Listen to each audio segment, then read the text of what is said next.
All right, good evening, everybody. My name is Cece. I'm here on behalf of Kearns and West and here to support the Air District and just want to welcome you all to the steering committee quarterly meeting. And the date is October 23rd. And there's a football game on this evening. So we will do our best to get through as much as possible. And I will hand it over to Stephanie. All right, good evening, everyone. Welcome back again to our quarterly meeting. I would like to just take this opportunity to again welcome you all to our meeting, and then we are going to start by a roll call. So I am going to read off your name of the steering committee so we can take attendance. And then please come off mute and say present when I call your name. So starting at the top, Bill Knowlton. Bishop Chris Baker. Present. Thank you. Jamala Green. Present. Patricia Shelby. Rhonda Henderson. Present. All right. Tito. Vincent Valdez. Present. Jesus Cervantes. Present. All right. Now I'd like to go over Sac Metro Air District staff. Janice Lamb. Present. Stephanie, there's also a second page that goes to. Oh, I see that. John Rice. I just missed John Rice. Rachel Brown. Michael Lampkin. Can we add Richard to the roll call? He's going to be voting member for United Latinos for now on. Okay, wonderful. All right, Richard. Thank you. I do see Michael Lampkin is online without camera. I do see Michael. Michael, can you say present, please? We can get a verbal confirmation. Or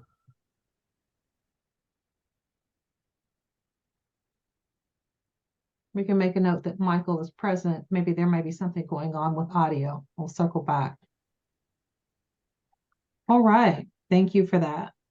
So Vincent, you said Richard's gonna be able to vote. You're not voting? No. Okay. All right. If we can go with SAC now, we will go through our Sac Metro Air District staff. We have Janice. Present. David. Here. Jamie. Amy Roberts. I'm here. Good evening. Good evening. Rafe Porter. I'm here. Thank you. Sarah. All right. And if we have any CARB staff with us today, please indicate when I called your name. Adriana Smith. Here. Okay. Thank you. Diana Sanchez. Present. All right. Thank you. All right. That's all of our list. And then also, I'd like to take this opportunity to welcome any members of the public. If we have anyone from the public that is on line today, if you can please state your name for our record, please. Hello there, Adrian Wren, Valley Vision. All right. Good evening, Adrian. Welcome. And I did just see Barry log in. All right. Hi, Barry. Can you say present for the attendance, please? Sure thing. Present. I'm sorry, I couldn't even think of the word present right after you said. All right. We got you logged in. Stephanie, Barry. Richard here. As a side note, Michael Lampkin dropped off and is now reconnecting. Okay. Yeah, I was going to cycle back to Michael. So we'll have an opportunity to connect with Michael. Maybe we can send him a note Michael a note in the chat. We also have Jaime Lemus here. I was wondering if we heard How from did I Jaime. miss you? Okay. Hi, Jaime. Welcome. Hello, everybody. Thanks. All right, I think everyone is captured. So again, welcome everyone to our meeting. And so we are going to move on to our next agenda. So I'm going to pass it over to the district to go over some logistics here, our logistics slide.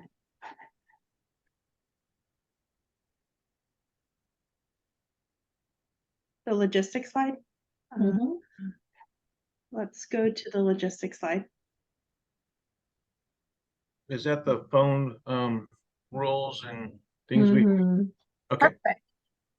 So we have some logistics tonight, for anyone who's new, Zoom, or just as a reminder. We have staff available to help. If you have technology issues, you can send an email to the AB 617 clerk@airquality.org if you need assistance. You can also message the host and co-hosts in the message box, the Zoom meeting, and we can try to assist you. For agenda items, with steering committee discussion, the co-leads will announce the format. So if it is round robin, co-leads will call upon each member one by one. After each member has spoken, then you're welcome to please raise your hand if you have additional comments. Public comment period, any discussion that is not round robin. If you would like to speak, please raise your hand. In order to raise your virtual hand on Zoom, if you're on the computer, you can click on the reactions button and select raise hand. Then you'll see your hand icon confirming that you have raised your hand. If you're calling in on the phone, please press *9 and you'll hear an automated voice confirming that your hand is raised. When called on, please unmute yourself. Click on the microphone icon on your lower left app when using a computer. And if you're calling on the phone, press *6. If you're using a computer and the telephone, you might have to unmute both or one or the other. If you have any comments during the public comment period, you can email ab617clerk@airquality.org and we will read out the comment. Lastly, a reminder for steering committee members that it's appreciated but not required to have your camera turned on. If you have any privacy concerns about your home being viewed publicly, the meetings are recorded and posted on the district's YouTube channel and web. So with that, I will pass it back to Cece. Thanks, Sarah. So I am taking it and we are moving along to our second agenda item, so administrative items, and that will be passed to Stephanie. All right, so tonight, one of our first administrative items is that we need to approve our meeting minutes from our last meeting. And so just want to make sure that everyone's had an opportunity to review the meeting minutes from our last meeting. And if so, I would like to make a motion to accept and approve those meeting minutes.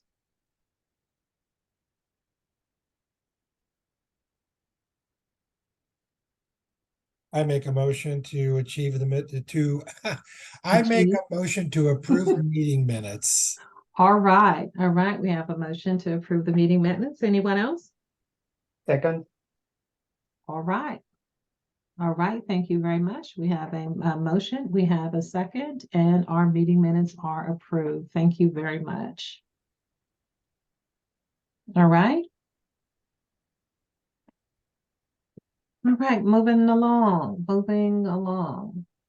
Oh, you know what? Let's take a vote. I'm sorry. So we got a motion, we got a second. All in favor of approving the meeting minutes? If you can still please say aye. Aye. Aye. Aye. Aye. Aye.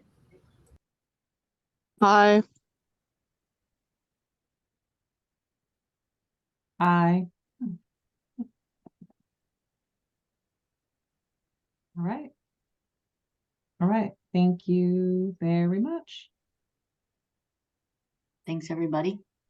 Thank you, Stephanie, for running through that. And Michael also heard that you are on the call and connected to audio, so that's great. We're happy to have you, and we can, I'm assuming we can count that as verbal confirmation, but I will let the Air District have the final say on that, but glad to have you here and you're connected. All right, moving right along. Can we take a minute to let Barry know we included in the chat the link to get added to the email listserv? Is it in the chat?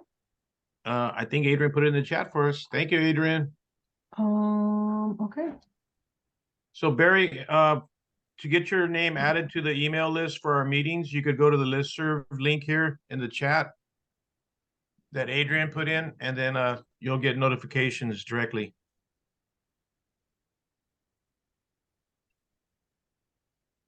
This is how we asked the Air District to do it. All Thanks, right. Vincent. And I'm sorry, Richard here as a side note, Michael Lampkin is with us, but I'm had not here. to use the phone in order Oh. to sign in. Okay, wonderful. I was just Cool. gonna circle back. I was looking at the chat. I was gonna circle back to that, the last note I saw.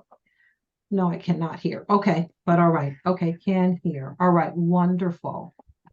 All right, Michael. So, if you're not able to come off of mute and provide us with the response, are you able to respond via the chat? And we can capture your communications there. All right, great. All right, so let's keep our eyes peeled for the chat to pick up any responses from Michael via the chat. Thank you so much. Appreciate that. Thanks, everyone. Glad we're making sure that we're all on the same page and moving forward. So great to see that. All right, All right. moving on to the next part of our agenda, which is district updates. So I will pass to the district team. All right, I have 3 items today that we like to update. First is going to be the recruitment. So thank you to the steering committee members that have voted. So if you guys could recall, we had accepted a resident member so that opened up a spot for a CBO community based organization. And we had sent a survey to the steering committee members to vote between SAC EJC as well as Southgate Park and Rec District. And the votes came in and they were really, really close, 6-5, with Southgate being moved to being invited as a steering committee member. And, really that shows that, both the CBOs were really wanted, were really desired to be on part of the steering committee. But Southgate was the one that we have extended the invitation to. Where that puts us right now is that we have opened up recruitment again, so that, and we're now in the same place where we need a resident member to be a part of the steering committee so that we can look at, so we can open up the last remaining seat for a for the steering committee's consideration on another member, and that could be either a resident or a CBO at that point. Are there any questions? So we're going to be onboarding Southgate Park and Rec. They have indicated that they are interested at this time. And so we are reaching out to them to schedule our orientation. Barry, I see that your hand is up. Thank you. Well, 2 things.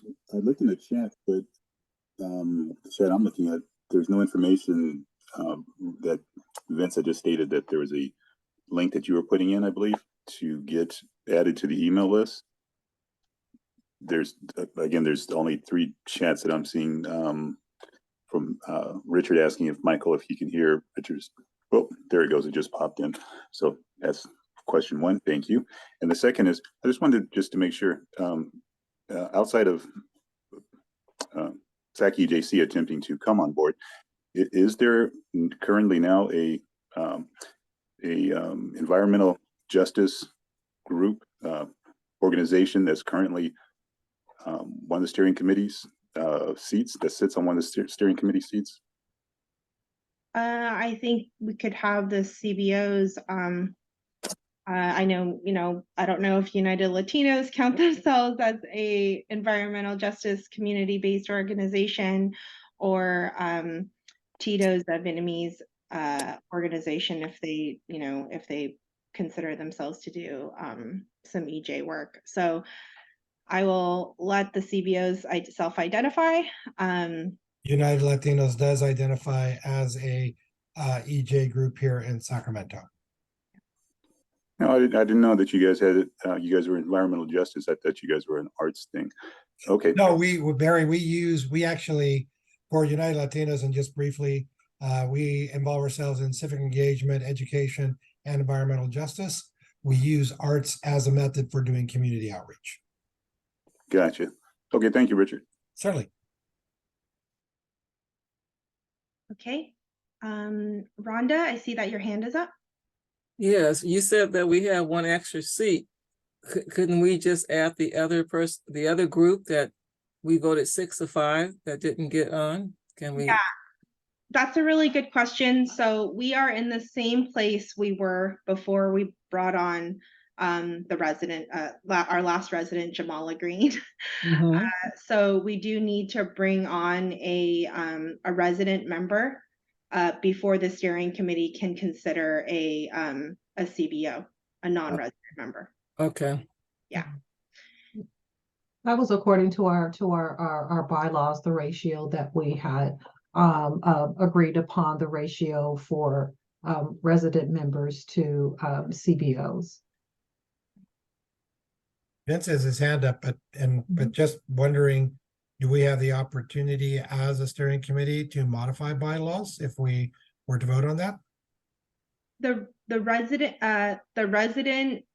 guidelines is specifically in I believe the blueprint. It might even be in the law. Thank you for that. So the vote was 6-5, and so how many people are on our committee now? And I know I should know this offhand, but I don't. And so this just is another reminder to everybody that we need to really push to get more people on our committee from the community, so we could also get more people, organizations from the community. But how many do we have on our committee? And we were a 100% vote? We have 12 counting Jamala Green. So it would have been 11. So that would have been the 6-5. Everyone voted. Great. Actually, so David, actually, it was 6-5. Poly and Alliance didn't vote. I think they're the only one that didn't vote. You said who? We had one that didn't vote, right? So, yeah. Right. So we have a ratio of 7-6. 7 residents to 6 to the non-residents. David, could you repeat that for me? I do apologize. Or did I hear you say that even though one did not vote, that we have 7 residents and 5 CBOs? Is that what I'm hearing you say? 6. Yeah, 6 so the residents. total now is 13, right? With bringing on Southgate Parking Recs. Got it. Okay. So before was 12, right? So there was 7-5. And the voting came in with only the 11 of the 12 voted. Okay. And so we are basically saying that by bringing on another resident, we would then be able to open up to another CBO. Is that what I'm understanding? Yes. So we need to bring on another resident to consider a non-resident applicant. Gotcha. Okay, thank you. Yeah. So And are there any other applications on coming in yet? Sarah? We just opened it, so she was out there on Saturday promoting it, so maybe Sarah knows. Yeah, so far I have not taken a look yet today, but I'd be happy to take a look and report back. I have another question. I wanted to clarify what David said. So David, did Jamala vote? I don't think she was in on the committee yet to vote, right? Right. So we still would be 6-5, which is 11 people. Right. And that's how many Jamala makes 12. Okay, Yeah, so Jamala voted. therefore everybody voted. Yeah. Because he made it sound like one person or somebody didn't vote. So I just want to clarify that. I voted. So Thank No, you. You voted too? Oh, okay. yeah. So if everybody Oh, voted okay. that was currently on the steering committee, that'd be 12, right? And so with the vote, we bring on the 13th member. So only 11 of the 12 voted. Okay, so someone did not vote. Okay, I just want to clarify that. So someone didn't vote. Okay. Okay. Correct. So that would have been 6-5. Okay, 6 to, okay. So we have 12 now? That's what you're saying? Mhm. Or 13? 12? With South Park, That South makes Park, 13. yeah, So that makes could that be the one person that's been out working on, for the summer? That extra vote that didn't come in? Yeah, good try. Okay, I got it now. I just took a quick look just so I could report back to you most current numbers, and we have not received any resident applicants. Thank you. So we need one more resident from within the current AB 617 boundary. Gotcha. Thank you.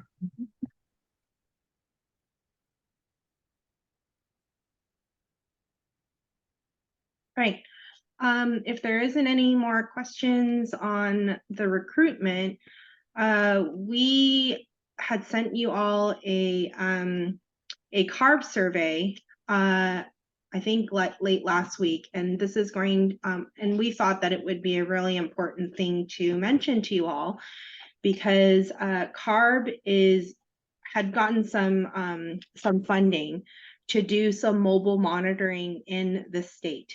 And so as they're preparing for that, they have released what is called a request for information, an RFI, and they have this really neat tool where you can pull up a map, you can pinpoint exactly the area that you are concerned with, what your type in what your concerns are, and you can send that into CARB so that they can inform their mobile monitoring project. So I know that you all had expressed, lots of concerns to us as well. We've been, working with that through our monitoring. But if there's, additional areas that you would like to be considered by CARB, I would go to that link and put in your specific concerns. And if you know anyone in some of the other areas, or other communities that might be interested, I would share that with them as well.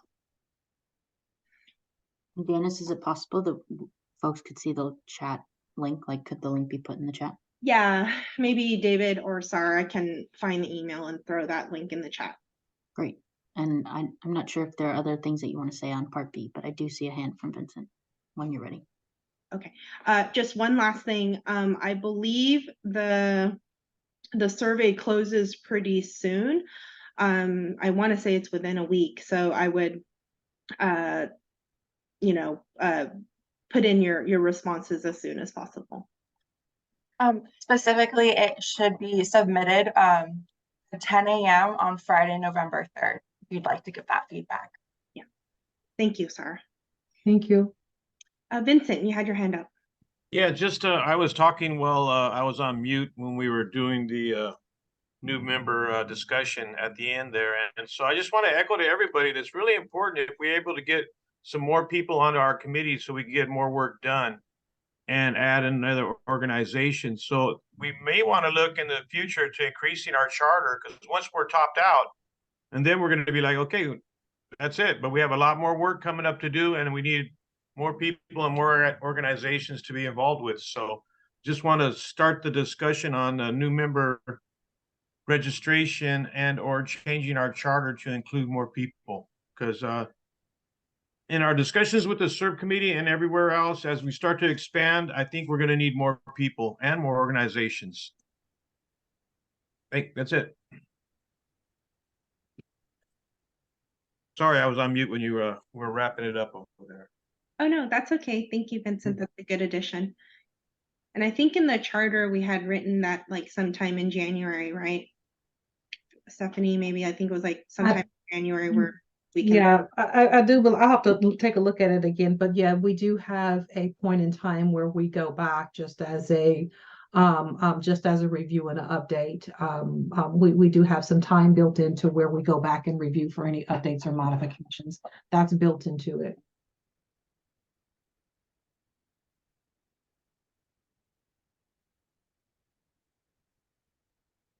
Okay. Any more questions? Vincent, is that a hand that's been up or it's a new hand? That's an old hand. Okay. All right, the last slide that item that I have was, we've gotten a lot of questions from the outreach committee and from all of you all from previous meetings in terms of what has been some of the accomplishments that we have done in, with our time here in 617. We did put together a few slides just to, to share some of the accomplishments that we've done, to also maybe remind folks who, haven't been with the committee so long on like what we've done. And as you move into the SERP discussion, know where we've came from and where we're at right now. So if Cece could go to the PowerPoint slide, I can just go through that pretty quickly.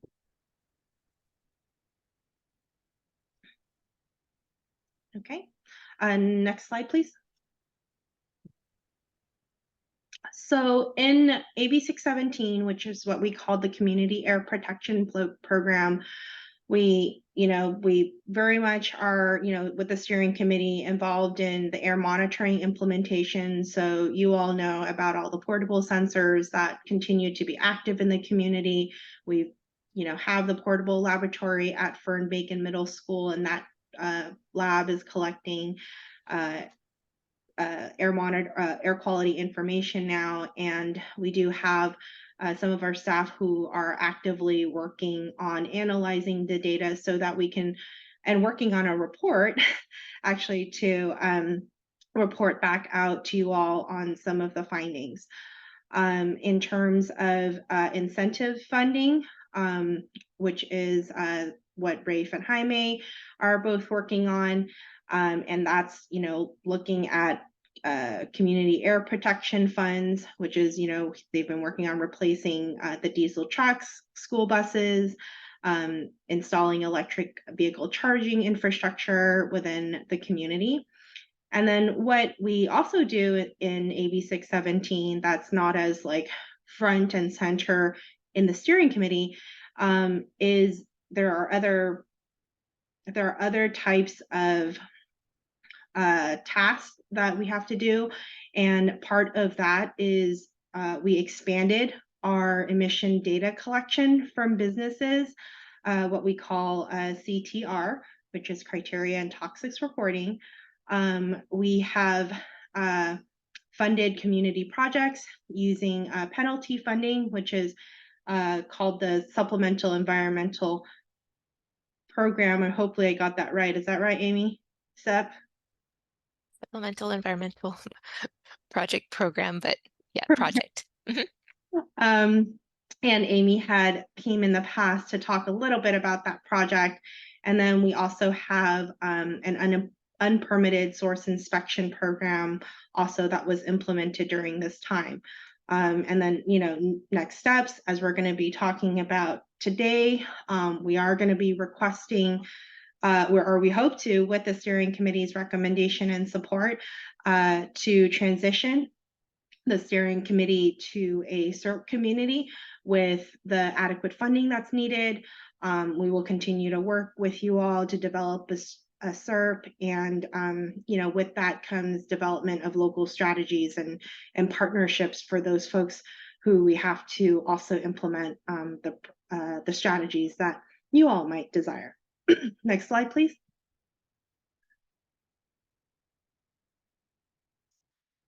So air quality data so far, what have we found? The PM 2.5, these are the general areas, and they're color coded. Some of you all may have seen a flyer that we put together, but the orange area matches with orange, green with green, purple with purple, and then dark purple on the bottom part of the boot. And what we have found so far is that the PM 2.5 trends go up and down with some of our regional monitors that we've seen around the county. We know that wildfire has a significant impact on exposure to air quality and is, impactful to air pollution in the community. And we also see that winter time is where we see the highest concentrations of air pollution for the community. So go ahead and click the next one. And this is really, and I have it circled, and I'm circling that because that, we see a lot of red, and that is where we typically see the wildfire smoke impacts in the community. And you can see that there, typically is where we see the highest concentrations. Next slide, please. This is a trend graph that we've seen for particulate matter. You guys have also seen this on a poster board that we made for the portable lab event. Again, underscoring that the wildfire impacts do reach up to the unhealthy levels, as well as the unhealthy levels for sensitive groups. In general, we do see areas like in the winter time that floats between good and moderate air quality for PM 2.5. Next slide, please.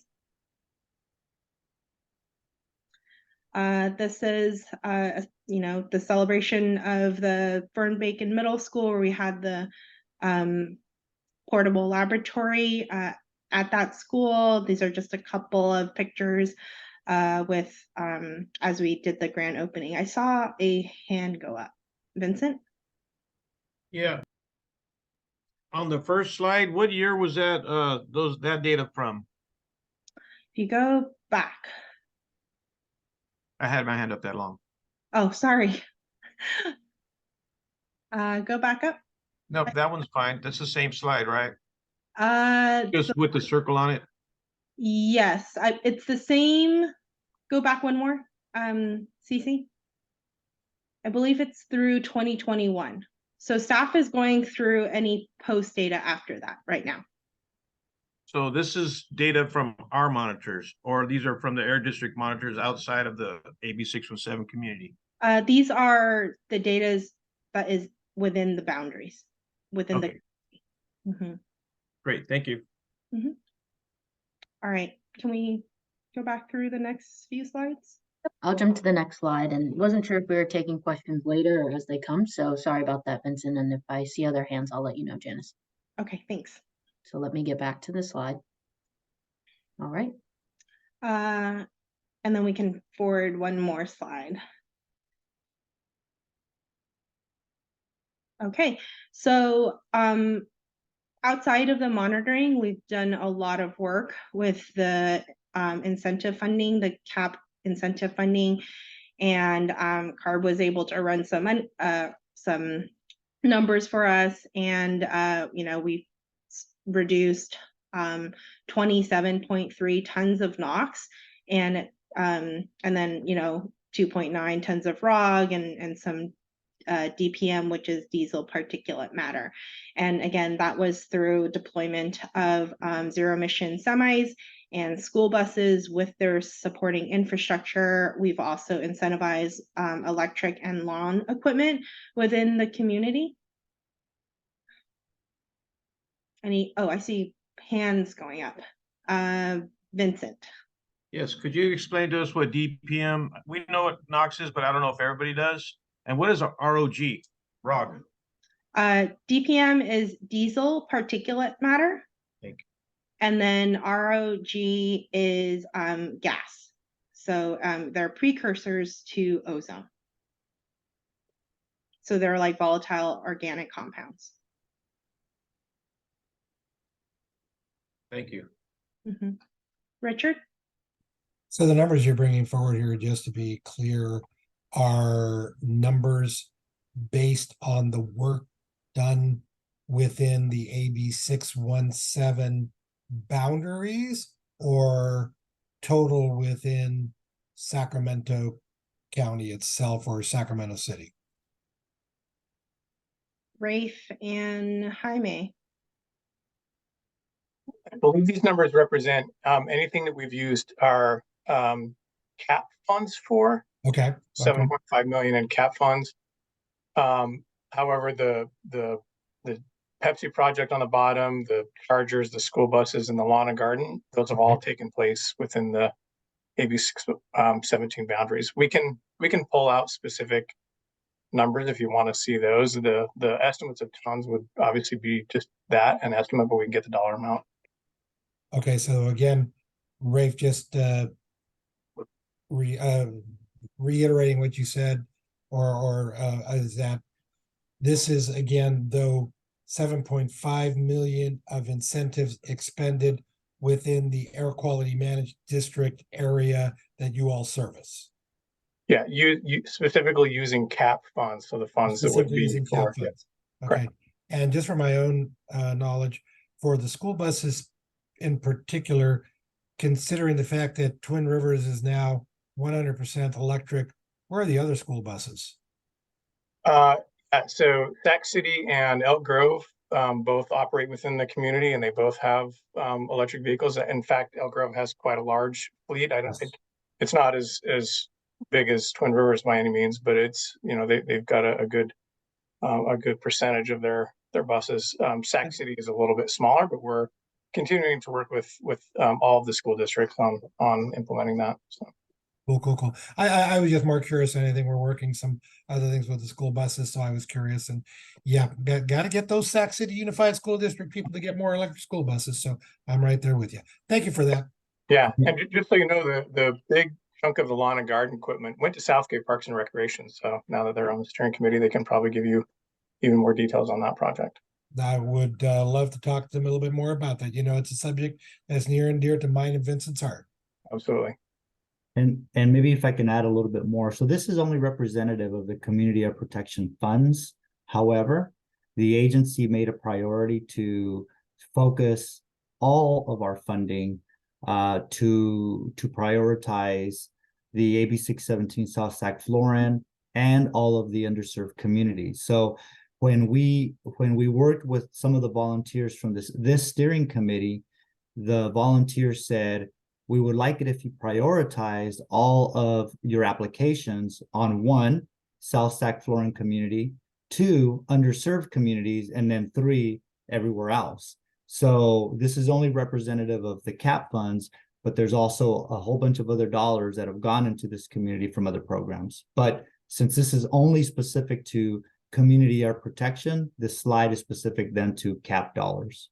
And does that also mean, Jaime, that the numbers you're bringing forward here as to the total tons eliminated is again specific? But I mean, that's anticipated within the region, though. Am I correct about that? That's correct. Yes. Okay. And with that said, then, even though you're only talking about CAP funds, these total tons you're putting here are not split up between impact because of CAP funding, it's impact because of all funding to reduce emissions. Yeah, that's correct. Okay. And to that end, do we have percentages that, because I mean, I look at this and I say, okay, 27.3 total tons of NOx eliminated as a result. In comparison to what? Do we know what the numbers were prior? So we could see, is this 50% of the NOx removed, 1% of the NOx removed? Do we have those numbers? No, I don't think we've done that analysis of the total NOx, but we could probably run that. And I think it's a little bit harder because ultimately the end result is to eliminate all combustion vehicles, right? And so until we get there, that even still won't remove all of the NOx because you have, you know, other forms of NOx that's being created. But we can work with our team to try to determine a good like ratio or perspective to be able to reflect like how much of the pie did we clean up as opposed to the entire region. I would be real curious about that, because when I look at something like 27.3 total tons of NOx, and I give that information to the community, they're like, wow, that's cool. What does that mean? Yeah, but how does that break down? And especially when we talk about zero emission semi trucks, because correct me if I'm wrong, I'm just getting involved in this myself, and considering the fact that we know that the impact of these, specifically the diesel semi trucks that are within our areas and passing through and things like that. And considering the fact that, correct me if I'm wrong, from the Air Quality Management District standpoint, y'all have been doing monitoring since 2019, 2020? Is that a fair period of time that for the AB 617 that we've been doing monitoring? Yes, about 2019. About 2019, 2020. So I'm really curious as to a breakdown on this because I'm just gonna put it out there as a community member, okay? Because I go in and I talk of this as we build community scientists, as we do community outreach, these kind of things like this. And like I say, when I show somebody 27.3 tons of NOx, that's a lot, but are you figuring it and aggregating it against a number of diesel trucks related to now the number of diesel trucks passing through our area? And because we know a diesel truck emits X number of NOx, that we are guessing that as a result of the zero emission semi trucks in our area, that we are probably reducing 27.3, or do we have some hard, fast data that shows us that as a result of this work, these are the numbers that are here now, or are we just estimating these numbers based on what we know is the benefit of going this route?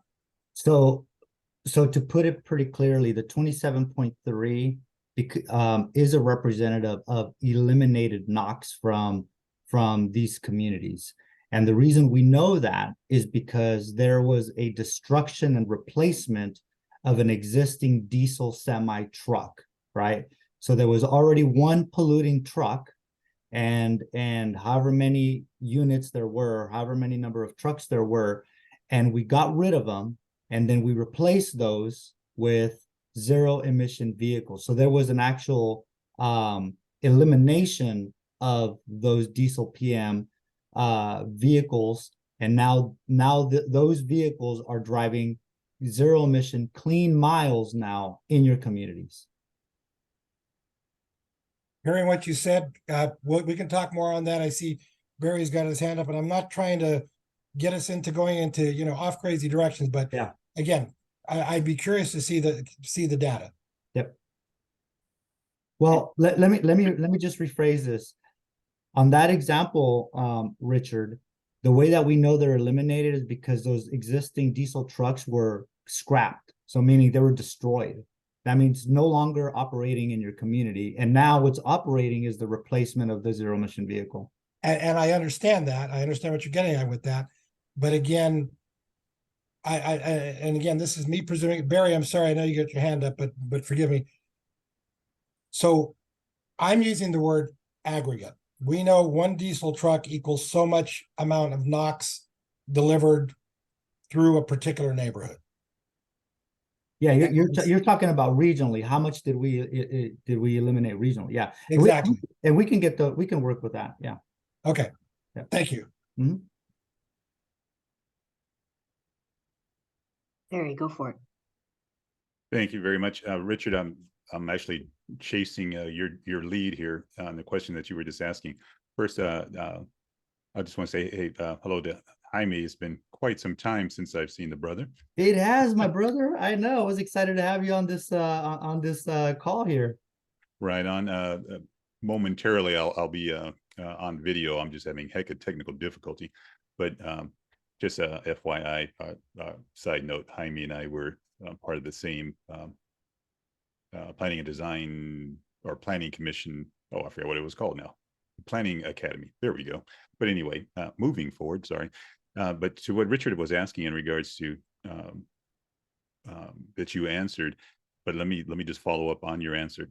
So you're taking 1-to-1 from fossil fuel burning to electric vehicles. So to Richard's question, the total tons of NOx eliminated, if I understood your answer, is taking, to put it easily, last year's total of what that fuel burning bus accumulated or spewed, I should say, and then using that number as an elimination for the full year for current data.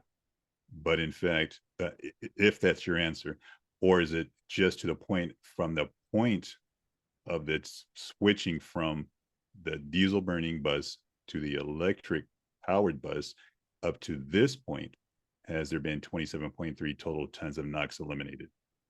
Yeah, that's kind of what the estimate is, Barry, is more of what you said from the point of replacement to this point is what will be the forecasted reduced NOx. So yes, you're right on that.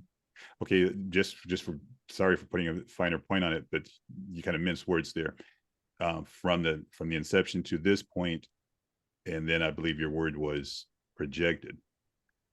Yeah, because I mean it's a model, right? It's a model of a vehicle that was estimated to produce this amount of NOx, but we're not really capturing it. We're not capturing it with a sensor or anything like that. But we do know that now the new equipment is zero because it's a zero emission. So that's why it's the estimated amount. So. I'm with you 100%. And that was going to be that next question, but you answered it. I believe Richard had asked that same. Was it a measured amount captured by sensor? So you could give a hard and fast specific number, but again, it's more speculative in regards to what could be, should have been. Yeah, all of the California Air Resources Board modeling is all based on model year, projected emissions, and all of that. It's the way our vehicles are even modeled after, unless you go get a smog check, and then the smog check will tell you exactly what your vehicle is emitting, right? But other than that, everything else is based on emission models and the make and model of that vehicle. I'm with you 100%. I'm sorry, just a quick follow-up. And with that, I thought that is understood clearly, but I thought it was based upon actual measured pollution that had those vehicles had admitted. So you could use that as a hard variable to get to your projections, because you have recorded data of the emission of each vehicle. But of course, that means you would have to ride around with the sensors stuck on that vehicle. Understood. But simply as monitors are placed throughout the city of Sacramento, what was captured during that use of that vehicle that runs that same, i.e. the buses that runs that same bus route, and then the capture of pollutants after the electric vehicle had taken its place. Sorry for the long-windedness, but that's what I was trying to get to. But thank you. Yeah, and then I think Ray, wants to add more. But the other thing we do capture is the existing miles that they are operating. So we know exactly how many miles they're operating, or they were operating, right, the diesel equipment. So then we were able to do the calculations and the forecast on that. Rafe, I don't know if you want to add more. Yeah, that was actually the piece that I was going to add, is that we track the mileage. So, the engine might have a little bit of variation, but the big variation actually comes in how many miles that vehicle is driven. And so that's more what we're tracking is how many miles are driven. So we know, they drove 100,000 miles, that produced, X tons of NOx, and then that's removed. We'll actually continue, even though they're now an electric vehicle and they're not putting anything out, we will continue to track those miles so that we'll know over that period of time what that comparison is. Thank you, gentlemen. And that's very interesting, Ray. Forgive me. I'm sorry. I'm trying not to beat a dead horse. So I welcome the opportunity for a deeper dive into this. And Barry, thank you for your questions too. So this is an estimate based on the knowledge that we have as far as how many zero-emission semi-trucks and school buses we have deployed with supporting infrastructure, especially because we know that they have been destroyed. So they're still not out there doing it. And I would also welcome in that, if you can, when you say deployed, what's the actual number? How many actually? And I know I heard the whole thing with Pepsi and all that kind of stuff and how many trucks, but this figure that you're bringing here, how many are we actually talking about? And you don't have to answer me now, but yeah, I'd be curious. Yeah, we can pull those. Thank you. All right, thank you. Thank you for that. So it does look like we will be looking forward to getting some additional information on this particular topic in the near future. So we'll have to make provisions on the schedule to discuss this and to get some more details. Janice, back to you. All right, just a few more slides. The next one, please. All right, so some other district-wide implementation. So we have had deployed exposure mitigation projects, which is that were both considered and funded. An example of that was the DIY air filters that were dispersed in the community, especially in our phase 3 event. We also now, like I said, require additional emission reporting. And so now we're requiring 2,100 or almost 2,200 facilities to report their emissions. And then we have also reviewed businesses to ensure that they're operating with proper air quality permits, especially specifically in the South Sacramento Florin community. So a focused, targeted look at that. And then we've also reviewed some rules to ensure that some of the selected facilities required by the state does have the best available control technology. So I see a hand that went up. Always, my apologies.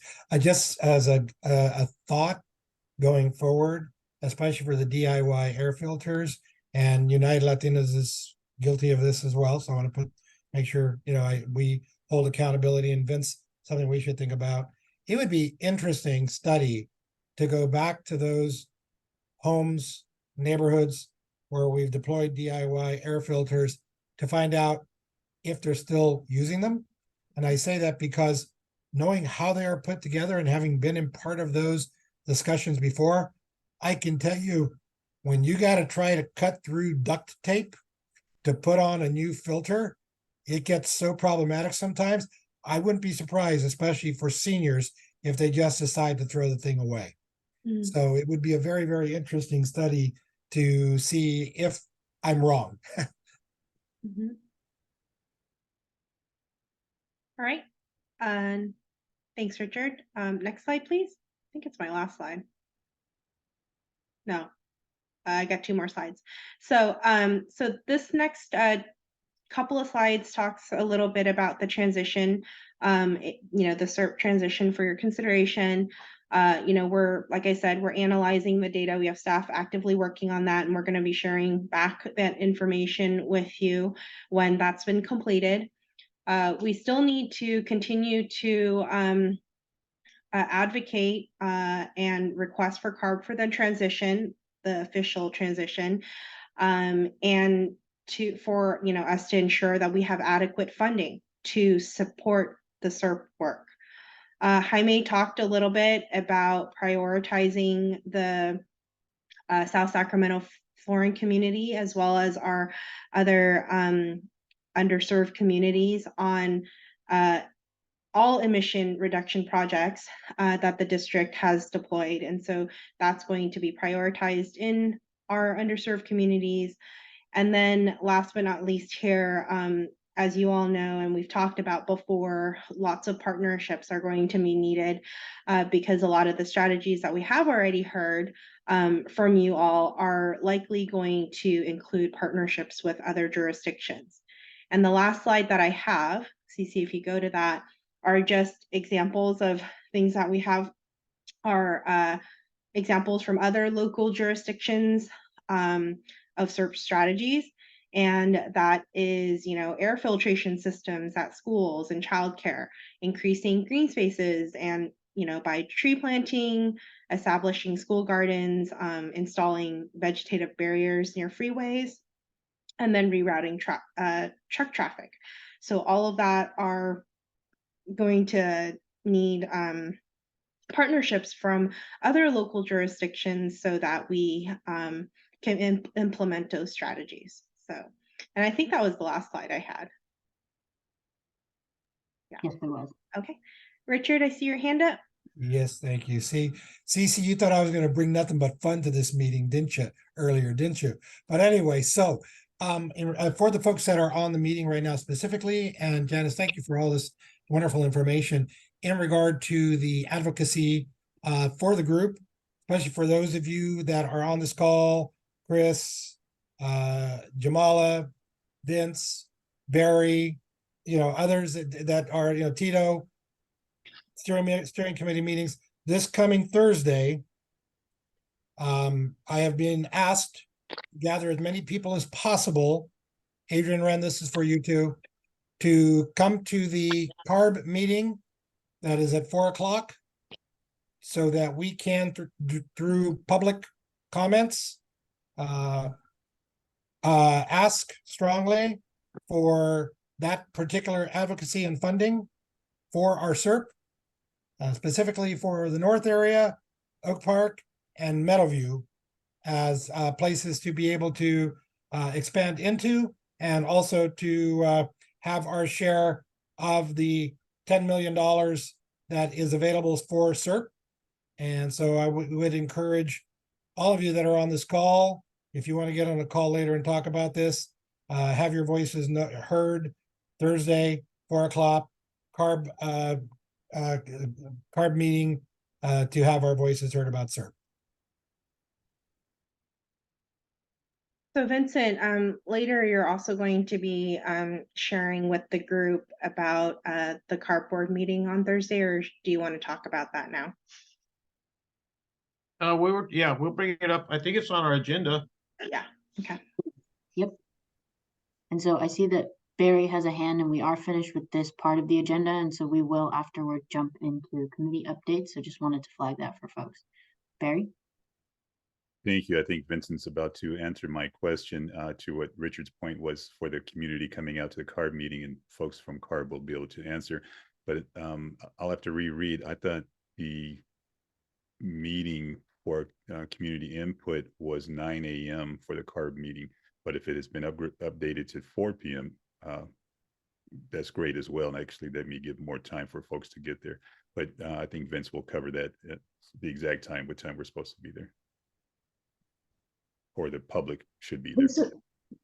This is Adriana Smith with CARB, and I do want to confirm that the board hearing on Thursday, October 26th will be starting at 4 p.m. Thank you. You're welcome. Hey, I was just testing Richard. Yeah, you were testing me because I didn't have the exact number either. I thought it was 4. This is what happens when we get older, Barry. No comment. And just want to let people know that Adrian from Valley Vision dropped looks like a relevant agenda item, meeting dates information. So just check out the chat for that. And then, are there any other questions on what Janice presented from the district? And if not, we can move on to committee updates.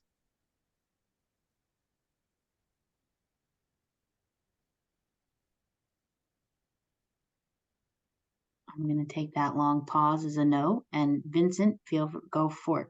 You're up. Okay, we're on. Okay, so the committee updates, like I said, we're doing a lot of different things with the AB 617 steering committee. First on our update would be Rhonda, and she has a lot to talk about. Go, Rhonda. Let alone to say that our outreach committees needs help too. Yes. Okay, well, good evening, everyone. It's glad to see everybody and to be a part of the group. I'd like to let you know that we're planning some more activities and we need to request some more money. We're going to take part in our, that listening session.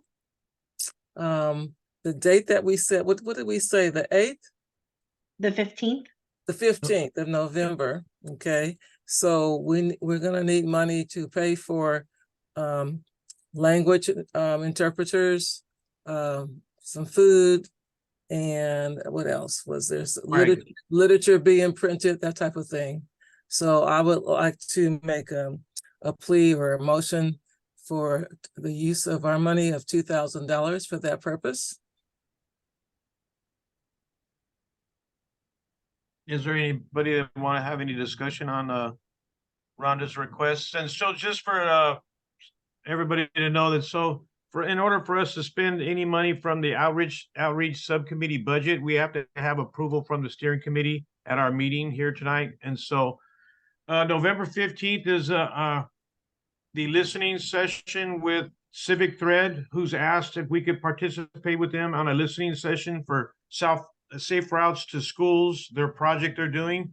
And they're specifically targeting Fern-Bacon because there's been a lot of improvements to the area over there in regards for students to be able to have a safe route to school. And so they want to make sure that the community is engaged over there, find out what they feel about the improvements, and if there's anything else we can do there.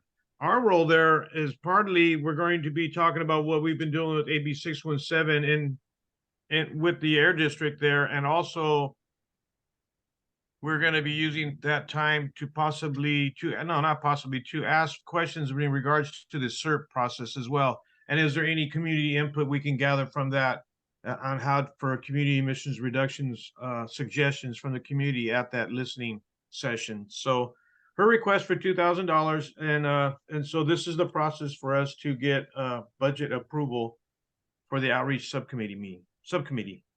Rhonda, can you talk a little bit about the cost a little bit more? I know you highlighted a few things. If you can just provide a little bit more details on the cost. I don't have details. I'm making estimates because we're in the planning stage. Okay.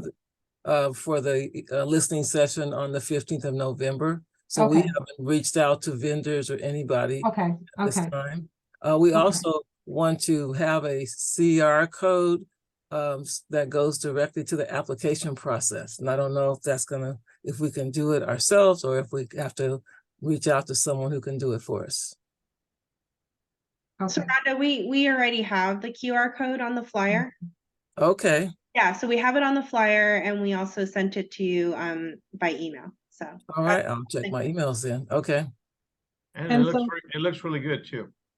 And so Rhonda, with that, when I understand that this is the planning stage and that you haven't reached out to vendors, what types of vendors do you anticipate wanting to utilize for this event? Well, we need language interpreters. We might need more than one for the top 2 or 3 languages in that area, which I believe is Vietnamese, Spanish, and what was the other one? I think Farsi. Was it? Yeah, it was Pashto and Farsi. Farsi, yes. Thank you, Tito. Thank you. And so we want to be able to reach out and get somebody to do that for us. And I understand La Familia already has some interpreters that we might be able to get to. Okay, and we're talking about in language interpreters that would be present to share out the information that's going to be discussed during the listening session, right? Yes, yes. Okay, wonderful. Okay, I just wanted to just for clarification, because you also talked about developing some literature and things like that for the event. So I wasn't sure if the interpretation was verbal or if it was to maybe transpose that those flyers or whatever the written materials were into other languages. All right, thank you for that clarification. It's definitely verbal, but we might need both. Oh yeah, that's a great idea, Stephanie. Yeah, I just didn't know which one. I didn't know. We'll probably need both. Okay. Actually, it's both. It's interpretation and translation. Okay, translation. And also we were thinking of food and we started low for 50 people, but I'm hoping that we get up to 100 people there, but we want to have enough money in the food budget as well. And so, the food is a little expensive now, but we did talk about, and I attended an event this weekend, and I'm just going to tell you right now, they said if there was any money we were going to spend extras on, it was the food. And it made a difference because everybody ate well, was happy.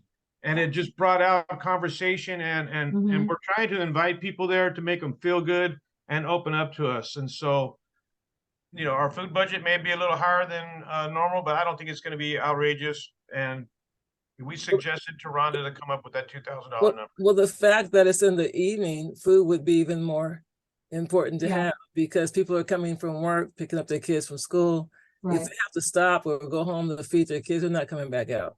right, understood. Yeah, that's Yes. good. So that's what that's all about. This is Tito.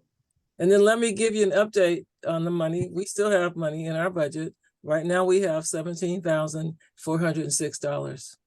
So Thank you. out of the 25,000 that we started with. Mhm. Okay. Tito? Right. No, just wanted to share some of our inputs and maybe some rationale behind where that budget came from. I think we talked at nauseum with Jordan, part of the other organization. A lot of the time we were trying, Jose and I were trying to really exert a lot of our resources to as far as the language translation to offer free, even just food discounts and things like that. So I think, obviously we're cognizant of the budget constraint. We want to make sure to spend our money wisely. And it's not just a 2,000 blanketly and just write the checks. There's a lot of free stuff that's already given to us. There's a little bit of anxiety as well too, as we want to make sure to make this work, right? There's a level of expectations that we need to reach out to this community from all level, not just language, but cultural competence and empathy and understanding their situation. And then of course with clean air and environmental justice and everything that we're doing. So keep in mind, we're not just spending that thing freely. We're very, very careful and frugal about that. But we had a numerous discussion about this, and that's just a budget that I think is feasible for us. All right. Rhonda, did you make a motion to approve? I made a motion to approve, yes. Okay. All right. I'll if there's no more questions, I'll wait because when we're done with questions, I second the motion to approve the budget, $2,000 budget for this event. Would like to call for the vote? Mm-hmm. Okay. Yeah, Cece, this has to be, please call roll for this one. You'd like me to roll call for this? Yeah, Stephanie or Cece. I'll call roll. All right. And so I'm just going to call roll based on, I'm not sure of all who's here, but I'm going to go through our committee list. All right. Bill Knowlton. Not here. Bishop, okay. Bishop Chris Baker. Bishop, you're on mute if you're trying to speak. Abstain. Jamala Green. Patricia Shelby is out. Rhonda Henderson. Yes. Tito. As I say, yes. Vincent. Richard's voting for me. Oh, Richard, I'm sorry. Richard. For the United Latinos. Yes. Yes. All right. Jesus. Yes. John. Rachel. Michael. And then for myself, Stephanie, that would be a yes. Jamala, were you able to Jamala, yeah, has a problem. Oh, yes. I vote yes. Sorry, I couldn't unmute. And then Michael has yes in the chat.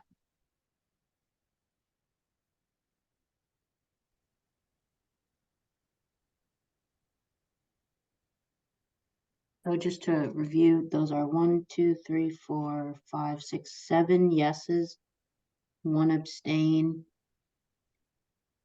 and 3 people who did not vote because they're not here. Yes. All right. All right. Thank you. Motion passes. Did the motion carry? Yes, it does. Okay. Thank you. Thank you. Also, I wanted to report out this weekend on Saturday, there was a South Sacramento Festival, and the Air Quality District was there, and we arranged that their booth was set up next to my association booth, which is the North Laguna Creek Valley High Community Association, because I was wearing 3 or 4 different hats, and I have your t-shirts. So I emailed everybody and told you if you wanted to pick up your t-shirts, you could pick them up at their table. And Sarah was very good at, I think that was you, wasn't that you, Sarah? Okay. She was very kind enough to take my sign-in list so that people could sign that they received their t-shirts that has the SAC Clean Air, what is it? SAC Clean Air logo and name on it from our website. So I appreciate Sarah for her help. She got a few signatures, so I want you guys to know that you're gonna have to let me know what's a good time for people to pick up their t-shirts from me, since we're not meeting in person. Or do you want me just to bring them to our listening session? Because that's when we'll be meeting in person again on the 15th of next month. Who got a shirt already? Bill Knowlton picked up his shirt. Jamala picked up her shirt. I picked up my shirt. Did Sarah get one? No, Oh man, nobody from the Air District got one? they weren't in the order list. Oh, we gotta make another order. Okay, all right, we talked about that. Sorry. Rhonda, I'll make arrangements to pick mine up from you. Okay. Okay, and then next, I was there taking care of the association table, and I made an announcement that we're offering free community chess classes at Mack Road Valley High Community Center. And our association chose to do this to help improve the academic standing and quality of living of the people in our community, especially children. But chess is known to be good for not just children, but for adults as well. And it will help them improve their grades, which in turn help them improve their ability to get in college and graduate from college and get higher paid jobs. So it's free. It's every Saturday from 11:30 to 1. I invite children and adults to come, and I always have snacks, and I always have like a drawing for a free prize. So just get the word out, if you will. Sarah was able to witness some people there. We had a pop-up chess class there. And so she was able to see people, children and adults, playing chess at the park. So we had a pop-up event at the park to play chess. So what did you think of that, Sarah? It was really, really cool to see all the different people engaging over the chess game and bringing everyone out together. It was a great event. So thanks for the opportunity. It was about 50 vendors, so it's pretty good. Yeah. And see, do I have anything else to report on? I don't think so. I think that's it. I do. Yes. I went to the Autumn Festival. We can't hear you, Vince. Can't hear you, Vincent. Oh, because the sign was in front of my face? Yes. Well, I was holding up the sign we did for the. We still can't hear you. All right, this is the 8617 survey. Can you hear me? Yes. Okay, that's the AB 617 survey sign I used at the Autumn Moon Festival, October 1st. And it was just, it went over really well. I just want you to know, everywhere I go, any cultural event, every park, every festival I've gone to, when we talk about the health risks associated with the air quality, people come up and talk about their problems or they want to get involved. And so I did get a few names. I haven't seen the applications. I'm going to reach out. I told them if I don't hear from them, I'm going to reach out to them personally. And so I'm going to do that again so we can possibly get a couple new members. But this was an event that Tito told us about, and he helped put it together. And it was really nice. It was on the corner of Elder Creek and 65th, and a smack dab in the middle of our community. And it's a community that needs, they brought the question about truck routes up over there. They said they live over there near Powering Road, and all day and all night, the trucks are going down there. And so they're interested in the air quality, the vehicle emissions, and everything associated with, and a part of what we were talking about. So hats off to Tito for putting that event on in our community. And for the people who were there, they were happy to be there, enjoyed themselves, and we're very happy. And they want, at least 3 people wanted to take my picture. I can't. They wanted to take that picture home, but everybody was around the charts that you showed earlier, Janice. I have my copies there. And so that was a conversation starter right there when they looked at the smoke, those fire seasons, and then also the VOC chart as well, which you didn't show that in our slides earlier, but I have that one too as well. So hats off again to Tito for having that event in the community. That's all Thank I you, have. Vincent. for the Thank you. outreach. If I can chime in on that, thank you, Brother Vincent. I really appreciate your passion and your commitment. This is our third event together, Vincent. The first time was when we did the Lunar New Year Festival, and you know, it's just the narrative is changing, right? When we sit there, and it wasn't just about the community-based organizations, about social services, and dental help or medical help. It's now is environmental justice. It's about, you know, cap and trade. It's about understanding how the air affects you and having a voice.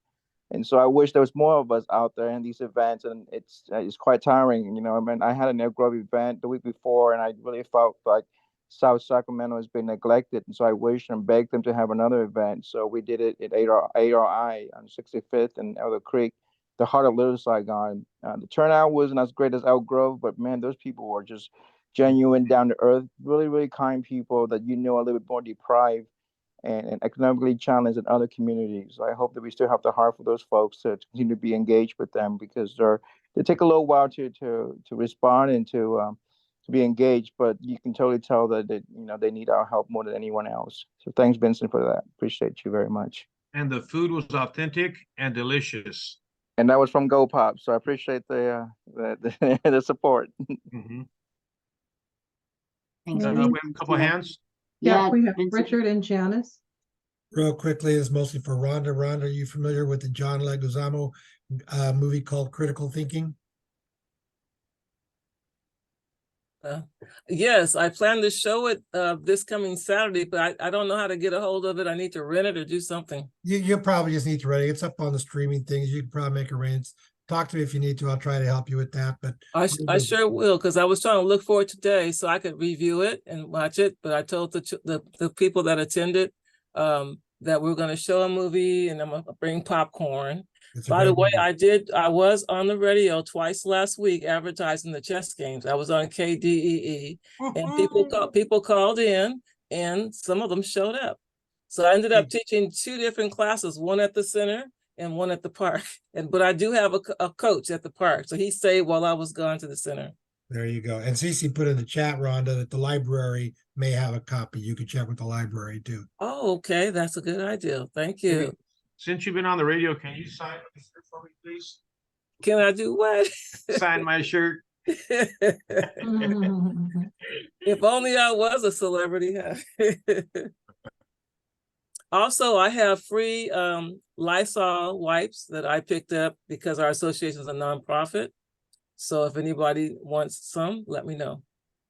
I picked them up last Friday. They had a big giveaway by UC Davis. So. Oh, Janice has her hand up patiently.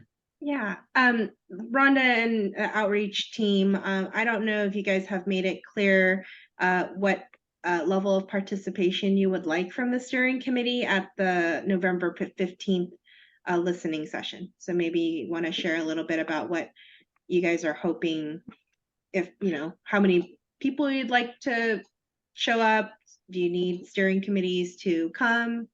We need everybody to come from the steering committee, if at all possible. Right. What do you say, Vincent? Yes, of course. And so this is going to be one of the first times we've met in public with the community. And other than the clean air event we had in March or May, might have been May. But yes, can we get 100% commitment from the committee? And there's going to be a lot of different things, but engaging the community is going to be one of them, and talking about what we do and who we are and why we're doing this. And so there's a good message, a point to get out, as well as interest in our steering committee. So we were hoping to get 100% participation. So right. We'll be reaching out, and that is on that November 15th is our regular outreach subcommittee meeting date. And so a lot of us already attend. So it's for the members who don't regularly attend the outreach committee. You can see what we do with the outreach committee, and please participate with us. Vincent, tell them where it's going to be held. Oh, it's going to be at La Familia Maple Community Center on 37th and Franklin Boulevard. I believe it's 3701 37th Avenue, or 3301 37th Avenue. And what's the time frame? 5:30. Well, 5:30 is setting up. Remember? Yeah, well, we want to be there a little early. 5:30 to 8 o'clock. All right, can we send some reminders out for that, please? Yep, now that we have a budget, we're gonna get right on it. All right, thank you so much. It looks like we have, One more hand, if I may. Hey, one more Vince, hand is Richard. Vince, does United Latino still have any of our coloring books left over? Yes, I've actually volunteered some of our coloring books for the swag and for the children's table. Cool, and you're bringing some of our little tiny pocket books too? Yeah, those two, yep. Fantastic, fantastic. Just wanted to make sure United Latinos was representing. And if you would like, we have a song that the Teatro has about air quality. Oh, okay. I saw Cece's face there light up. So yeah, we got a little, the Teatro can sing for you a quick little 3-minute song about air quality. So just to let you know, put it out there in case you would like to have. That'd be kind of neat. Mm-hmm. Great. All right. Any more comments on our, any more community updates? I'm just looking at our agenda and the time that we have left, still have a few more things that we need to cover. And so just want to confirm that, just to clarify if we have any more reports from committee updates. I just have in the outreach, the blueprint is in the outreach part of the updates. So I wanted to talk about the blueprint. CARB's meeting is this Thursday. We've talked about it a little bit already. And so they're really looking for community input. And as members of the AB 617 South Sacramento Steering Committee, I strongly suggest that we either get there and stand united and have some input, let a few of us speak, or if you want to speak individually, you can do that as well. And so I think what they really want is to hear from the community, and specifically, they want to hear in regards to the SERP and how we want to become a SERP committee, because we are the only community in the AB 617 process that hasn't moved to the SERP certification, and we are working in that direction. I will be reporting on the SERP and what we've talked about recently. And so voting to become a SERP is one of our next steps. And I think we're very much on our way to getting there. We could either do that today, or we could do it at our next regular committee meeting with the Air District, where we mostly do our voting. And that's going to be when? January? That's going to be in January. Yeah, so that's like 3 months away. So there's something to think about. I might bring it up one more time later today, and we can move to vote on being a SERP committee and moving forward. And so that just means that that's what we want to do, if I'm correct in saying that, and that this committee is interested in becoming a SERP community. And we're well on our way on doing it, and I'll be reporting on that next. So, so the blueprint, the CARB meeting is this Thursday, 4 o'clock. The CARB building is downtown next to City Hall on I Street. I believe it's 9th and I. And so if you need information on it, maybe we'll send another email out as well to remind everybody and encourage you to participate.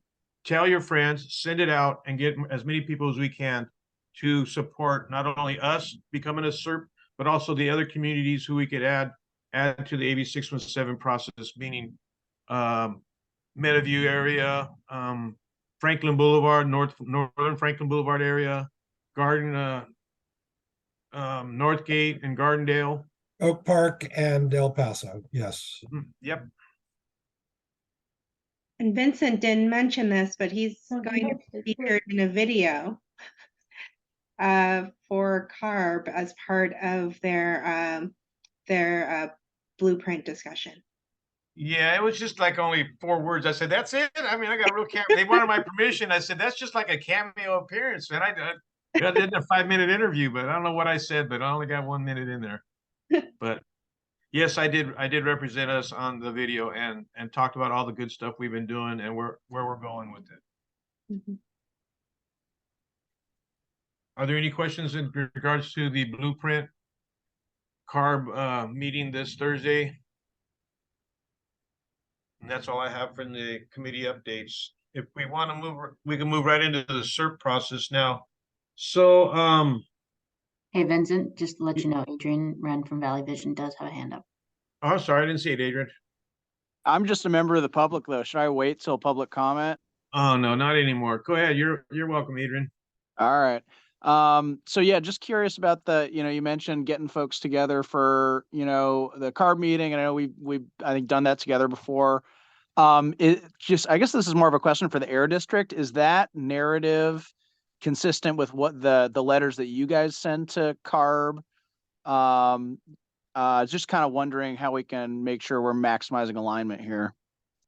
Yeah, so and Diana and Adriana can speak more to this. I believe that this Thursday meeting is to approve the blueprint 2.0. While I think they are taking comments for supporting recommending communities, the focus is going to be the approval of the blueprint, the updated blueprint. Thanks, Janice. That's correct. So Thursday's board hearing will be for the Blueprint 2.0, as well as an informational update on our community air protection incentive guideline update process. But as you already said, we are happy to take any public comments during that time, including the recommendation of the CERT for the community. And so, Adrian, to answer specifically your question, we have indicated to CARB that we are interested in transitioning the South Sacramento Florin community as long as there's adequate funding that comes along with it. So that's been the key to this. Got it. Thanks. Mm-hmm. Yes, and just to add to that, Adrian, again, it is all public comments as far as that goes. I think, the 2-minute time limit will hold for anyone making the comments. And as Janice pointed out, is anyone that can come to make sure our collective voices are heard, as Janice said, for the funding, because as Vince did say, we are the one remaining AB 617 who has not seen funding come our way related to a CERT, and for them to consider that, but also additionally, because of the fact that we want to expand to, Meadowview, Oak Park, and North Sacramento.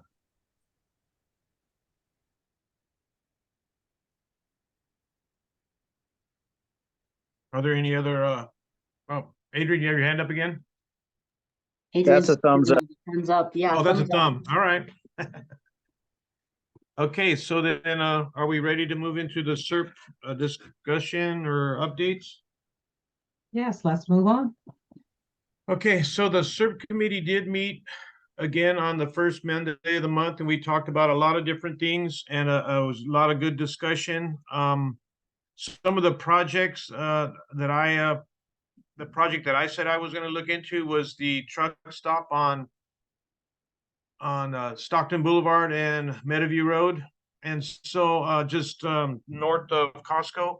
I did meet with the owner there, and so we talked, and I didn't tell him that we wanted to close it down or we were, we were anti-truck, but I did talk to him about what we could do for improvements there, and maybe we could, and it doesn't sound right, but expand what they're doing, because there's a lot of trucks parked all around those streets over there who maybe can't afford to get in, couldn't get in, or I don't know why.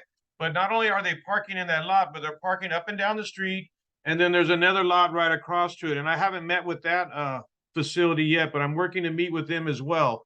And so the discussion is to how we can improve what they do there, and also either reduce the emissions by the trucks running all night long, or see I haven't got to really go inside and walk this cage. It's not caged, it's gated, and it's a truck wash before you get in there. And so I haven't gone in there yet, but I'm going to be meeting with again next week, and possibly going in on a tour and come up with some solutions or ideas and see what he has that he would like to see. But there's a lot of it smells like trucks there, and and I had my handheld monitor there, and the CO2. So I'm learning the CO2 goes off a lot now, more than the PM 2.5 sometimes. And so the CO2 is emissions from vehicles. And I had to Google what's the biggest cause of CO2s. And of course, it's vehicles. And so the CO2 goes up over there. Not only there, but in other areas in our community. We could talk about that later as well on a different subject. But I did go meet them there, and so we're in the discussions on what we can do to improve that area and or make it at least as nice as the other truck stops I stop on I-5 going up north and south of Sacramento. So that was just one project. I've been working with Richard on the mow and blow project for landscapers. We talked about getting new trailers because not only do you just get a lawnmower and a blower, you get 20 batteries, and those are all lithium batteries, and those are fire. They're not as quite as much of a battery as a Tesla, but it's the same concept. If you get in a wreck or something and something happens to that trailer, you have a lot of lithium batteries with potential for fire. And so there are restrictions on how many batteries you could have in one place without having it enclosed in a fire safe compartment. And so I'm looking at designing of the trailer, the battery storage, the new equipment that's out there. Not only just some of the smaller ones, but the larger scale ones for the commercial landscaping, and also developing a route within our community. And so I have 9 people who are interested in having their homes serviced by a landscaper who is 100% renewable energy landscaping. And if it's possible, we can get them an electric truck. And that's pushing it a little bit too far, but I know it would be nice to have 100% landscaping with solar capacity to charge your batteries while you're working out in the field. So that's another project. That's the second one. I did, like I said, mention I was at the Autumn Moon Festival and talked to the community there, and they were talking about rerouting the trucks through their community and how many trucks actually go through that corridor, which is right in the middle of our community as well. So truck rerouting and or looking at that, and that's something we could look at on our on another map. And then tree planting was brought up as well. And so I've reached out to the Tree Foundation and another arborist friend of mine who suggested we go with somebody else, a couple of different tree companies to help us. And watering and tree maintenance is one of the aspects that we need to look into our SERP for these trees to survive, because that's the biggest drawback we have is who's going to water them and who's going to maintain them in that first 3-year period to ensure that they become successful trees. Because the Tree Foundation has a percentage of how many trees that fail due to lack of maintenance and or they get blown in the winter and they grow sideways. The Tree Foundation doesn't like when their trees look like that. So they'll suggest you take it out and put another one in so their trees are nice, healthy, and strong and straight. So those are some of the things we talked about on the SERP. There may have been one other thing, but I can't think of it right now. I didn't have my notes in front of me, but we also did talk about going on a new tour for the new steering committee members and looking at our old map and the new Title V permitted sources map from the Air District. And so CC, if you want to pull that one up, we'll transition right into that topic. And that topic can go along with maybe the truck routes that people are talking about that are maybe next month next meeting we'll have a map of the permitted truck routes that go through our community. And I do believe they are Florin Road and Powering Road. But this was the previous map of the tour we took. The bus routes in red, or is that, I'm color challenged, is that red or purple? Purple. Or magenta.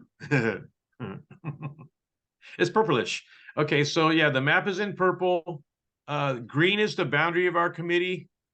And if you could pull it up a little larger.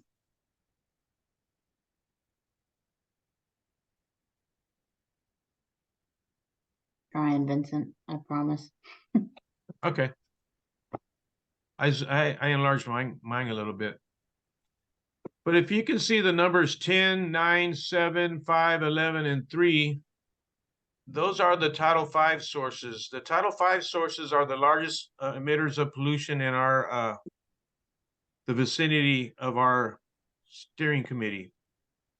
And I didn't notice that number 10 was on there, but okay. So we are closest to number 9, which is the SMUD cogeneration plant. Also the Campbell Soups plant, which is going under a remodification. And our bus tour started there last time, and that is the route we took.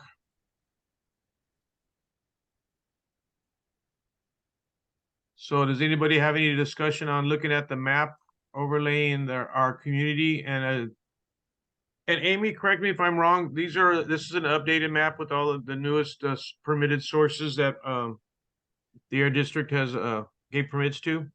That's correct, Vincent. We did a run, so it's as current as September. So anything that was permitted this month isn't included. What would be in the upper right corner of the of our community, which would be, yeah, thank you, which would be the northeast corner? So you do have along, if you looked at the old, that purplish color on the old route, and you said on the right side, you do on the right side of the boundary. Yeah, Florence Perkins and 47th Avenue, or is it? I believe. Nope, you're there. It's right on the screen. So you do have Siemens. That's the biggest one that comes to mind. And then if you were to go on that old tour going east to west, you would have passed like Hutamaki would have been one that you would have passed there. So again, it's not a Title V facility, but those are a couple of the larger ones. You do have definitely some other, industrial, facilities, but they are probably smaller in nature. You're going to have, some gas stations mixed in there along that route, especially on Stockton Boulevard as you're again making your way east to west. Is Kingsford Barbecue still in operation? I'd have to look. I do have a list of the permitted facilities that we just pulled. And also, at the Autumn Moon Festival, people from the community mentioned the paper plate company. Where would that one be? Hutamaki. So that is going to be, as I was mentioning, I'm trying to get a street name there. But if you were to follow that, the zigzag of the purple line from the 2019 tour, and you're going along, I don't see a street name, I'm sorry. But Hutamaki would be Gerber, that sounds right. Hutamaki, and you've got some auto bodies. You've got Gerber Collision and Glass along there, but yeah, Hutamaki would be along that. Okay. So, I mean, if there's another area or any place that we want to take a tour, if the committee has interest in taking a new tour of our community, that's something we talked about maybe possibly happening in January as well. And or on a community outreach meeting, we'll take a bus tour. And we'll stop at some of Tito's favorite restaurants. Vincent, just giving you a heads up that Barry does have a hand raised. Oh, okay. Barry, you have your hand up. Sorry. I was looking at the map. No problem. Thank you, Vincent. And you brought up the paper plate facility. I was going to bring that up as well. And excuse me, I do believe next to it or within a block or two is the Pepsi Cola plant. And I'm not sure if that's just a distribution center or if it's a manufacturing facility as well, which is, again, within 1 or 2 blocks from the paper plant manufacturer. And a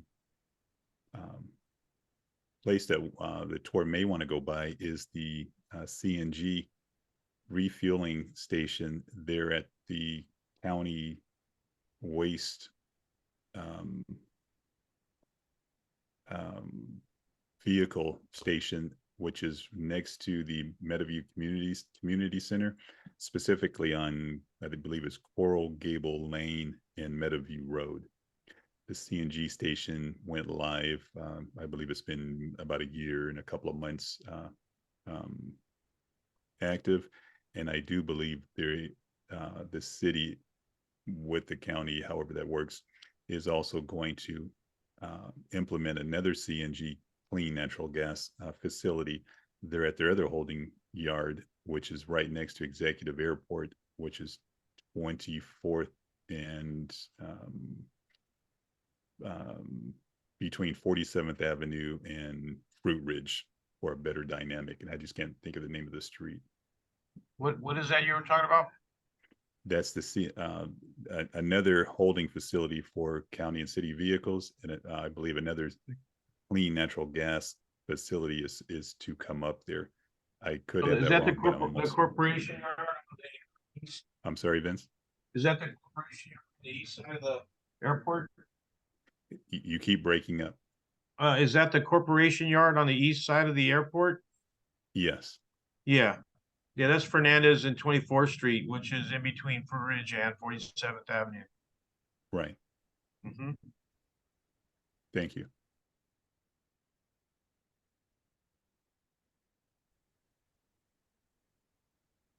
So back to Amy, my question, what was in the farthest northeast corner, all those dots right there in our boundary? Vince, I'd have to get a better idea of all of them.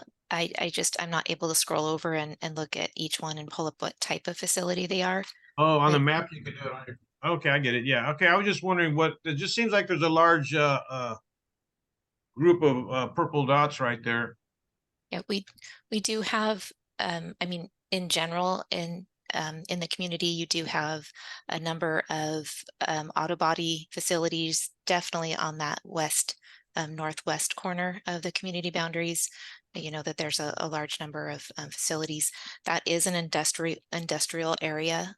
So that section of the county. So you're going to have probably concrete batch plants. You're going to have, in fact, within the community boundary, you have Forterra pipe, which would be a dust source, and that's on the northern border of within the community boundary. So you have those types of facilities, and I'm sorry, I just can't give you all of the listing, but aggregate plants, that would be a place where we've got some facilities that take like road construction waste, so big batches of concrete or asphalt, and they'll pile them up and grind them. So in that area you'll have those types of facilities. Those are some that are coming to mind right now without actually being able to scroll over and look specifically at the names on those dots. Thank you. And is this slide included in our agenda packet today? Yes, it is. I was actually just about to put that in the chat, that if folks are curious and want to look at the map more, it was sent out by the Air District from the AB 617 clerk email. So if you all want to check that out, and I can try to see if I can drop it in the chat, but it was emailed. And it'll be posted on our website after this as well, if it isn't already. Thank you. Thank you, Amy, for helping get that put together. And I see Barry also raised a hand again. Barry. Thank you, Vince. I'll be brief. If the map could be brought back up again, please. And my question is, in the map near Fruit Ridge toward the east end of the tour, the first tour, well, I'll make it easy. I'll wait for the map to come up. On the, I do believe that's Fruit Ridge. Well, no, actually it's not. It's south of Fruit Ridge. It's where Power Inn go north of Elise, so further south. Oh, I'm way off. So I guess that's Florin Road. Here's my question: where the tour went north on Stockton Boulevard, passing Elise, and bypassed, which looks like a concentration of purple dots there at Elise and south of Power End. Just a suggestion, having the tour follow Elise, if it takes you all the way out to that concentration of dots. I see it's a rail line, but I don't know if there's a straight through surface road for a route. But in addition to Vince's question, where that's where the Kingsford plant used to be. Okay, and to what Vince was asking, that heavy concentration of purple dots north of, I guess that would be Florin Road and I don't see it on that. Here, come down to where your cursor is, move slower, but go up here to the, what is it, Elk Grove, Florin. Now go east on whatever, right there, you just went past it. Now go up the next main street. Now come back to go west to your left. There, that heavy concentration, have the tour go straight north on Florin Perkins to encapsulate all those purple dots. Yeah, those are the ones I was asking about. Thank you for highlighting it again. Thank you, Vince.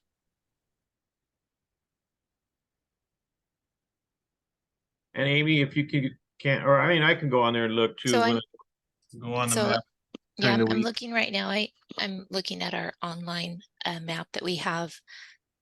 And there we do have, you know, some the permits as well. It just doesn't have the overlay of the community and how this map is arranged. So I'm looking at some of those dots. They are standby generators. So we've got some various facilities, you know, grocery stores and other things. So it looks like some of those are going to be standby generators that you're looking at there. Again, need to go a little bit further out. And while you're looking, Amy, I'm just going to say that I have a friend who works over by where the number 13 is, and it's too bad that we're not out that far, but he's been calling and asking for a monitor. Richard, do you see number 13? That's where my friend's office is. Yes, I do.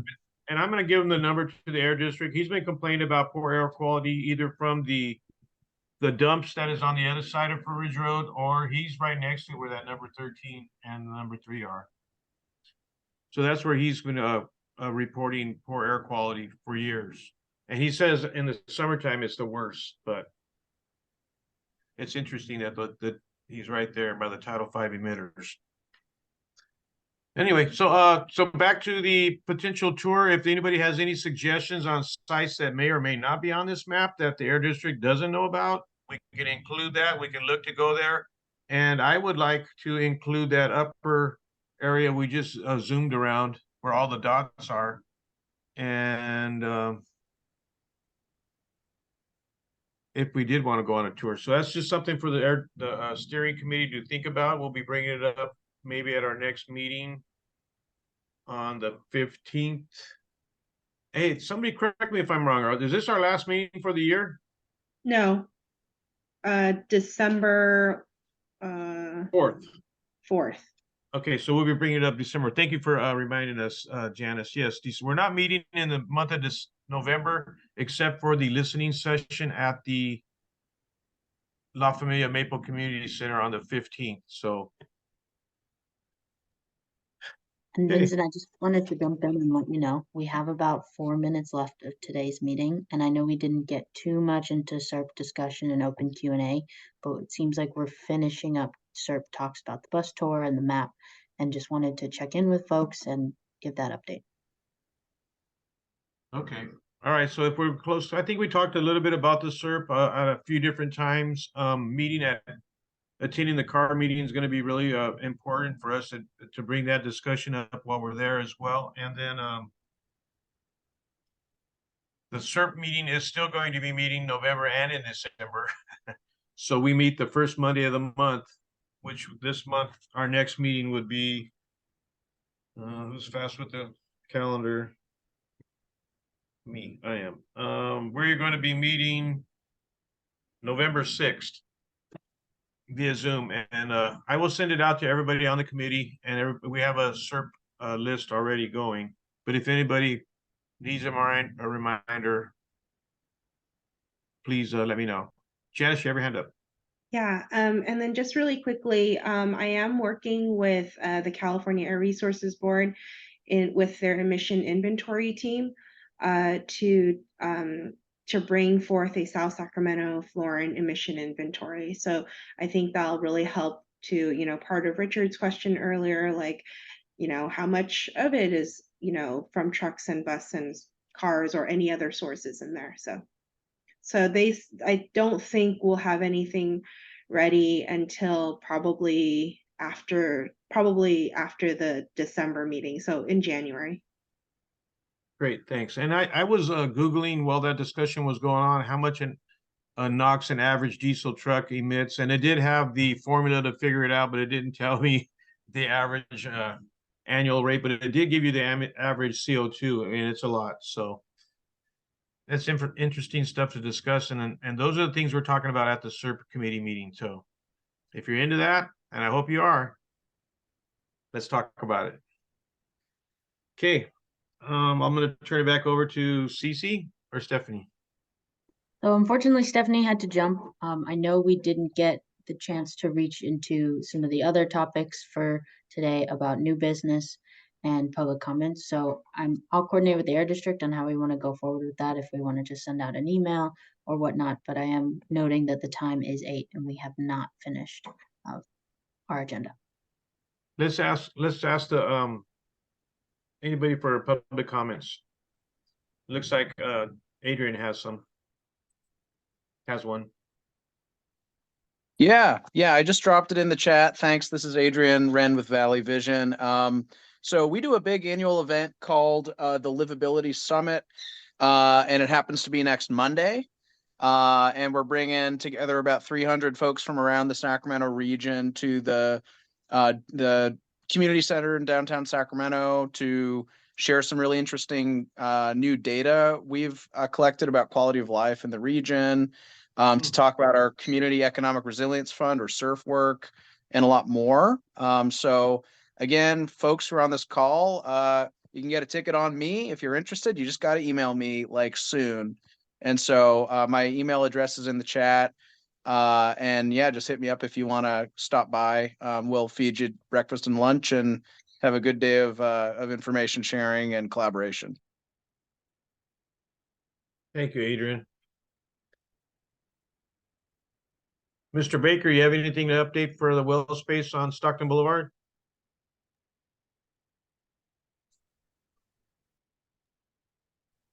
No, not at this time, but everything's going great. All right.